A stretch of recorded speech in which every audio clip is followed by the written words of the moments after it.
It's where the city of Jerusalem began. Okay, it's not the highest hill in the city, but it has two advantages. First of all, walking through it has the highest tunnel. Okay, so by settling up there, the ancients could be close to the water and they could protect themselves. And that's why they chose that hill to settle on. Okay, more on that later on. Let's continue looking. Look with me at the Golden Dome and draw a line backwards a little bit to the left. And you will see two grayish domes, a small one in the front and a big one behind it. Everybody see that? Yep. That is the Church of the Holy Sepulchre. It sits at the edge of the Christian quarter and almost right on top of the intersection of the four quarters of the old city. So up the hill to the left would be the Armenian quarter. Down the hill closer to us is a large white dome and a lot of buildings with arches. That's the Jewish quarter. To the right of the Golden Dome is the Muslim quarter. And down. Notice also on the slopes of the Mount of Olives, a gigantic cemetery. The oldest tombs in the cemetery go back to King Solomon, 3,000 years ago. Wow. And this cemetery has a special kind of status in the Jewish tradition. The tradition says that when the Messiah comes, he's going to come from the east over the Mount of Olives on his way into the temple via the eastern gate, which you can see there on the wall. It's been blocked in. And the tradition says whoever is buried on the slopes of the Mount of Olives is going to be first to be resurrected in the Messianic era.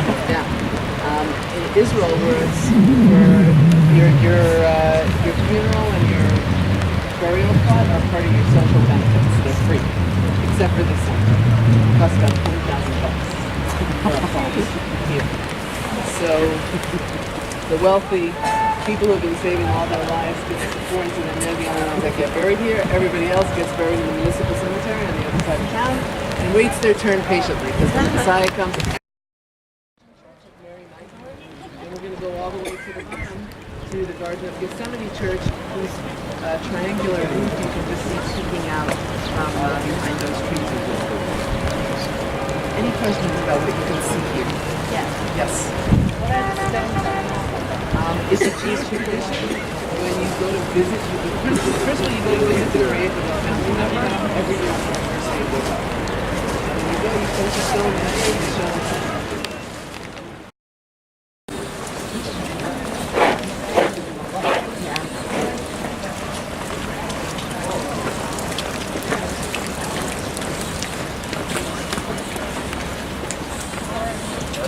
Go ahead. You guys go ahead. Here, ain't this cool? When we think about it, I knew you were doing that. What is she doing? Well, because we just told the kids the story of Palm Sunday. We just finished Easter, you know. And now they're like on the street.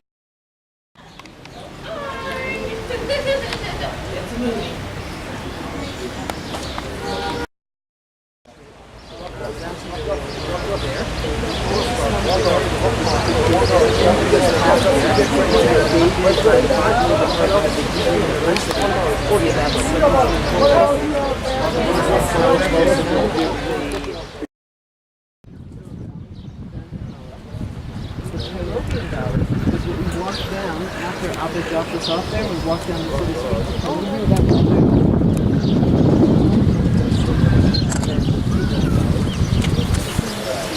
Can you see the valley of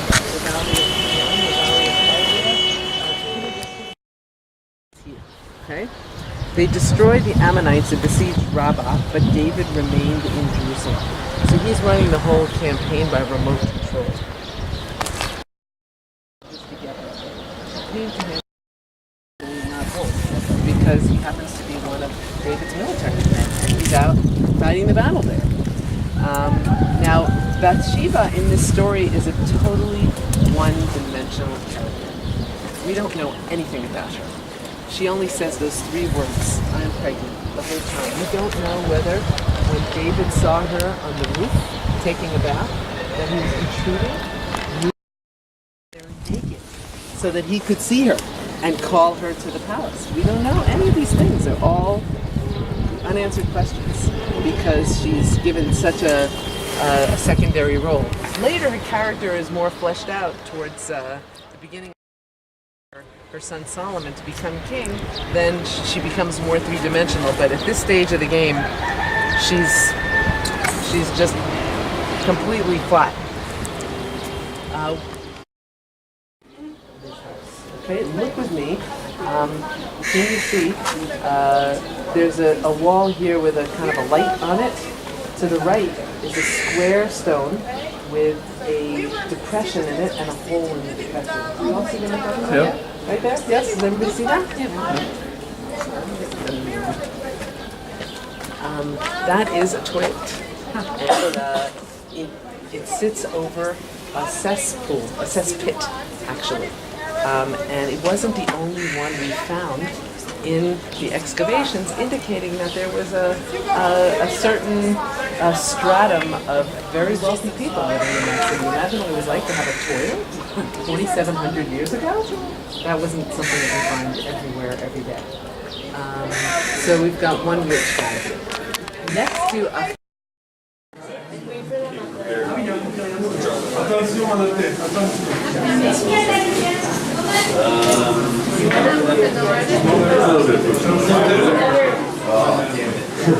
Okay. Is there seriously? No.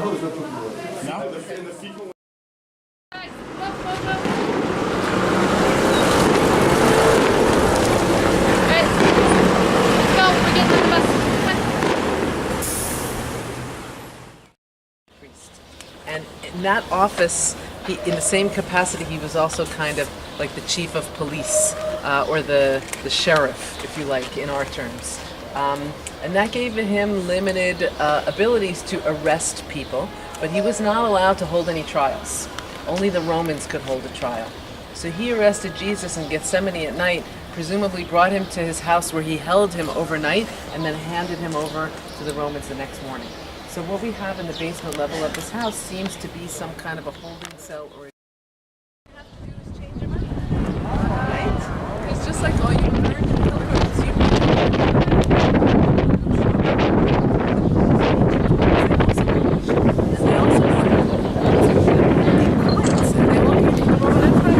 They all had coins with these seasons. You can't use that money in Jerusalem. So the first thing you have to do is go to the bank and exchange your money and get it. Okay? Now, we're all looking at here it is. Here it is. On the